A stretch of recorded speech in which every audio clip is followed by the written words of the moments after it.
नमस्कार, friend news देख रहे हैं आप और मैं हूं आपके साथ राफे अंसारी। इस वक्त हम बिजनौर ज़िले में मौजूद हैं और बिजनौर ज़िले का ये गांव है। इस वक्त यहां पर हमारी मौजूदगी है। पिछले एक साल से बढ़ापुर कस्बे से सटे हुए ये गांव काफ़ी चर्चाओं में रहे थे। बीबीसी से लेकर देश के तमाम प्रतिष्ठित अखबारों ने इस गांव की खबर को प्रमुखता से छापा था। खबर भी ऐसी थी कि जिसने भी खबर को पढ़ा उसने कहीं ना कहीं सरकार पर तंज कसे थे। जब पूरा देश आज़ादी का अमृत महोत्सव मना रहा था तो देश के नैनीहाल और इन गाँव के नैनीहाल और छात्र छात्राएं नदी में खड़े होकर आज़ादी का अमृत महोत्सव मना रहे थे और ध्वजारोहण कर राष्ट्रगान गा रहे थे। जिसने भी ये तस्वीरें देखी थी उसने देश के जनप्रतिनिधियों पर तमाम तंज कसे थे। जिसके बाद तस्वीरें ये देखने में आई थी कि जनप्रतिनिधियों ने इन गांवों को आश्वासन दिया था कि यहां पर कहीं ना कहीं पुल की मरम्मत कर दी जाएगी, लेकिन सरकार भले ही बदल गई हो, हालात भले ही बदल गए हों, सांसद भले ही बदल गए हों, लेकिन इन गांवों की तस्वीर आज भी नहीं बदली है। आज भी लोग जब बरसात होती है तो किस तरह से बुग्गियों पर सवार होकर इस रास्ते को पार करते हैं। ये तस्वीरें देखने लायक है और सोचने लायक है कि आज़ादी के 7 दशक बाद भी किस तरह की तस्वीरें देश के अंदर सामने आती हैं। मेरे साथ कुछ लोग मौजूद हैं, उनसे बात करने की कोशिश करेंगे।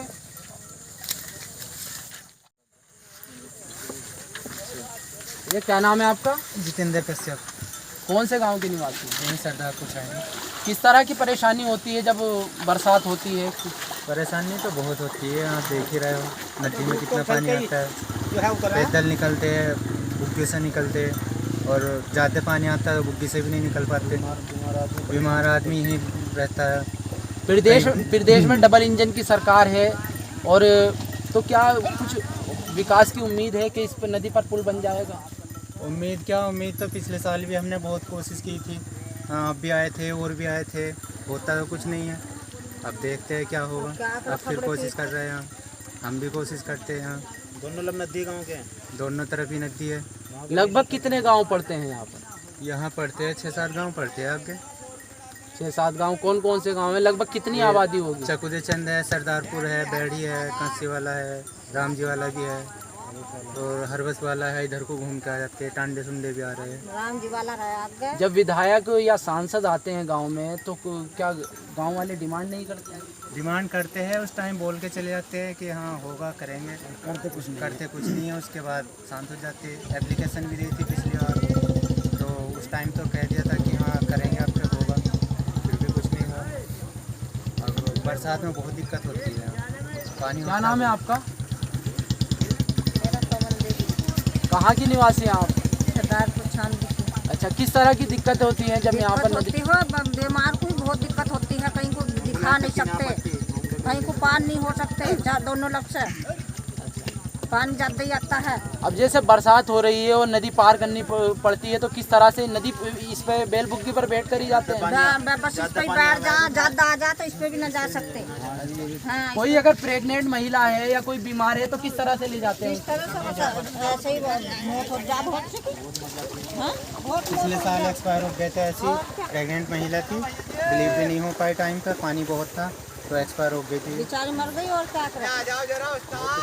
बस ये कुछ और भी लोग मौजूद हैं, उनसे भी बात करने की और समझने की कोशिश करेंगे कि आखिर हालात किस तरह से हैं, किस तरह से। खत्म करोगे क्या? कोई इनसे भी कर दो, ये दूधिया भी है। क्या नाम है आपका? सलीम भाई, किस तरह की परेशानी होती है जब बरसात? परेशानी है। मैं डूब गया था सुबह ये। हाँ, गाड़ी सुविधा बच्चे भी हमारे परेशान, खुद परेशान, आने जाने वाले रिश्तेदार परेशान, कोई आने का नाम नहीं लेता इधर। एक बार आके दोबारा नाम नहीं लेता इधर। बहुत ज़्यादा दिक्कत है। जैसे आप दूध का काम करते हैं तो दूध का जब ले जाते हैं तो किस तरह की दिक्कतें होती हैं? बस 50 रुपये बुग्गी वालों को देंगे, मोटरसाइकिल पार होगी, और 50 इधर से देंगे और 50 उधर से देंगे जब आना जाना है। हमारा गांव हमारा बहुत परेशान है, बहुत ज़्यादा परेशान है। विधायक और सांसदों से क्या अपील करना चाहेंगे? बस पुल की, हमारा पुल बन जावे तो हमारी ज़िंदगी कुछ सुधार में आ जाएगी। पिछले लगभग 1 साल पहले चुनाव के बहिष्कार का ऐलान किया था गांव वालों ने, क्या कुछ नहीं हुआ उसमें भी? कुछ नहीं। ये तो हमारी कोई सुनवाई नहीं कहीं। से भी करो बात लुमडे से। चलो जी भैया। तो ये सीधी तस्वीरें आप देख रहे थे दिखाओ। कि किस तरह से लोग परेशान हैं, किस तरह से दिक्कतों का सामना करना पड़ रहा है उनको, किस तरह से उफनती नदी को लोग पार करने को मजबूर हैं। आज़ादी के 7 दशक बाद भी जब इस तरह की तस्वीरें सामने आती हैं तो कहीं ना कहीं जनप्रतिनिधियों को सोचना चाहिए और समझना चाहिए। मैं अपने सहयोगी कैमरामैन ताबिश के साथ Rafe Ansari, front news Bijnor.